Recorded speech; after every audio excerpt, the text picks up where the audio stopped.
E aí, galerinha, tudo bom com vocês? Espero que vocês estejam aproveitando esse momento aí de repouso em casa, né, para refletir, estudar bastante. E se Deus quiser, tudo isso vai passar e a gente vai se ver em sala de aula novamente, né? Mas agora a gente vai começar com o assunto do grupo 2, né, do sexto ano, e vamos falar um pouco sobre arte pré-histórica, tá ok?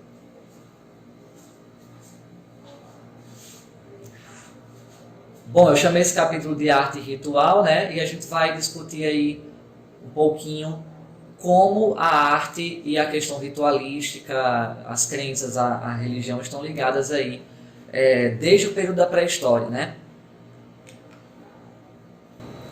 Bom, de acordo com os estudos acerca do período paleolítico, a arte foi uma das primeiras e mais importantes manifestações exercidas pelo homem das cavernas, né? Isso é, eu já comentei muito sobre isso em sala com vocês, né? Antes do homem falar, do homem escrever, inventar uma língua para se comunicar, ele já desenhava, né? Ele já se comunicava, se expressava através da arte.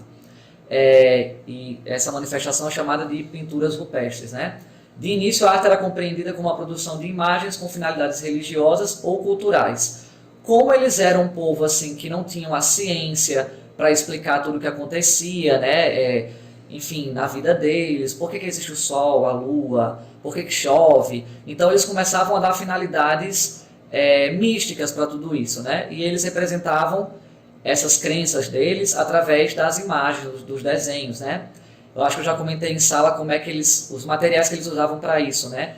Quando não era, às vezes, as próprias fezes e tudo mais, apesar de parecer meio nojento, né? Era assim que acontecia. Eles usavam também o sangue de animais, né? Ou minérios para fazer esses desenhos, tá? A arte estava muito ligada às práticas ritualísticas e através delas os homens exerciam suas crenças e costumes, como eu falei anteriormente, né? Para os nossos ancestrais tudo estava conectado e não se distinguia a realidade concreta do mundo mágico e sobrenatural. Como eu falei, eles davam uma resposta, uma explicação sobrenatural, mística, né? Para o que eles não conseguiam explicar naquele período, né? Aí nós vamos dividir aí o período pré-histórico em dois períodos principais, né? O paleolítico, ou idade da pedra lascada, né? Nele o homem era caracterizado essencialmente como um coletor e caçador, um nômade, ele nunca ficava no mesmo lugar, né? Habitando o mesmo lugar. Quando os recursos daquele lugar se esgotavam, ele mudava para outro, né? E o neolítico, onde o ser humano passou a criar armas e instrumentos de pedra polida, ele também torna-se sedentário nesse período, né, porque ele passa a habitar um único espaço e tudo mais, desenvolve técnicas como a da agricultura, né, e é nesse período que as pinturas passam a retratar cenas do cotidiano, tá, ok? De forma até mais apurada, vocês vão se surpreender aí com o apuro estético do pessoal da era pré-histórica, tá? Não vamos subestimar esses artistas. E vamos falar sobre um sítio arqueológico específico, que é tido como um dos maiores do mundo, inclusive, que é a Gruta de Altamira, na Espanha,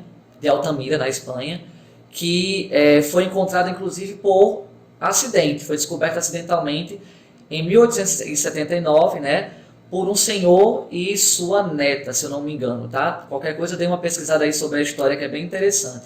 Eles estavam andando por essa área cavernosa na Espanha, e foi a menina, inclusive, que percebeu os desenhos no teto da caverna, tá? São imensos, inclusive. Suas pinturas rupestres apontam um apuro técnico bastante evoluído para o período paleolítico, em que foram usadas linhas fluidas e pigmentos minerais que se mantiveram vívidos até 14 mil anos, após quase 14 mil anos de sua execução. Eu vou mostrar aqui alguns para vocês. Desenho de um bisão, né, na Gruta de Altamira. Esses desenhos são em tamanho real, tá? Isso é, os artistas pré-históricos, né, dessa área já eram bastante naturalistas, tá? E são desenhos bem realistas, como vocês podem ver aí, né, imensos, tá? Coloquei essa imagem aí para vocês terem uma noção do tamanho dos desenhos.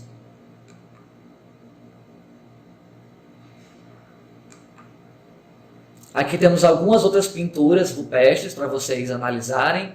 Essas aí datam de mais de 10 mil anos, localizadas na Serra da Capivara, no estado do Piauí. Tá? As figuras, essas primeiras aí aparentemente dançando, né? E essa aqui localizada no Xique-Xique, um sítio arqueológico do Seridó, Rio Grande do Norte, né? Também aparentemente representando figuras dançando, né? Aí vamos falar um pouco sobre a música, né, e a escultura no período paleolítico, no caso o paleolítico superior, tá? Não apenas pinturas, mas também esculturas e provavelmente músicas eram produzidas nesse período pré-histórico, né, chamado de paleolítico superior, iniciado em cerca de 4.000 anos antes de Cristo. Foram encontradas em escavações recentes flautas feitas de ossos, dentes e chifres de animais, com mais de 35.000 anos, provando que havia uma cultura musical nesse período. Claro, eles não tinham ainda aquele domínio, né, da questão da partitura, né, eles não sabiam escrever música, então os únicos registros que a gente tem desse período aí, musicalmente falando, né, são esses instrumentos aí, né, feitos de ossos de animais, como essa flauta que vocês estão vendo aí, encontrada no sudoeste da Alemanha, tá? E falando agora sobre escultura, tá? Vimos que os seres humanos há muito tempo se utilizam de distorções, de exageros, para tornar suas criações mais expressivas. Gente, vocês percebendo essas esculturas aí, a gente já pode fazer uma comparação, né? No caso, essas aí datam de 4.000 anos antes de Cristo e foram encontradas na Romênia. Vocês estão percebendo aí que retrata o corpo feminino, né? De acordo com os padrões de beleza daquele período.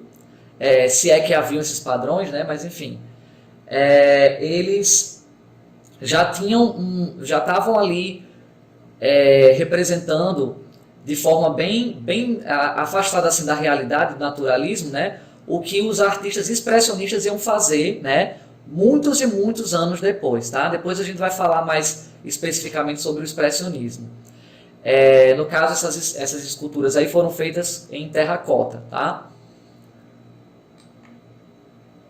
Aí vamos falar do expressionismo, que foi esse movimento artístico que teve início aí por volta do século XX na Europa, né? E que vai se voltar muito para a questão da expressividade, das angústias humanas, né? Acho que um quadro muito característico desse período, que vocês com certeza vão lembrar, é o Grito, do Edvard Munch, tá? Vocês com certeza já ouviram falar ou já viram alguma referência aí desse quadro em algum lugar, né? A síntese da distorção das formas em busca da expressão tornaram-se um ponto de partida para as pesquisas e realizações de um grupo de artistas denominado expressionistas, né? Como eu falei, surgiu aí por volta do século XX. Eu coloquei essas duas imagens aí para vocês compararem. Essas duas primeiras, elas não são expressionistas, elas são pré-históricas, tá? Uma escultura conhecida como Pensador, o autor, obviamente, né, não se sabe, e ao lado uma escultura, né, com formas femininas, tá? Com a forma feminina. E essa escultura aí, no cantinho da tela, ela sim é expressionista. Então vocês estão vendo aí a comparação de duas esculturas pré-históricas com uma escultura expressionista do século XX. Né? Estão vendo como se parecem as três, né? Então vamos lá, continuando. E a famosa Vênus de Willendorf, né, na Áustria, esculpida em pedra calcária, e tem cerca, aí, já velhinha ela, né, cerca de 24.000 anos de idade, uma mocinha, e vocês estão percebendo que ela representava aí um padrão estético comum feminino, né, para aquele período. O corpo feminino gordinho, né, estava relacionado à questão da fertilidade, tá ok? E eu quero comparar aqui com vocês, vamos dar um salto no tempo, né, para mostrar uma outra Vênus, no caso essa Vênus, né, uma Vênus grega, a Vênus de Milo, né, acho que vocês também já devem ter ouvido falar, devem ter visto aí essa escultura, que ela é muito famosa, né, e vocês podem perceber como variou, né, a questão dos padrões de beleza, né, da época pré-histórica para o período clássico na Grécia, né? E eu costumo falar muito sobre isso com vocês, né? A arte, ela meio que está sempre ditando aí esses padrões de beleza, né?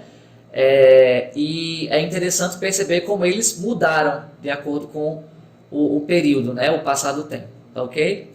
Bom, pessoal, essa foi a nossa aula, tá? Sobre arte pré-histórica. Espero, né, continuar com o assunto aí em um outro momento, se Deus quiser, em sala de aula com vocês, tá? Aparecendo aqui novamente para deixar um grande abraço e torcer que tudo isso passe logo e desejar bons estudos para vocês, tá bom? Beijão!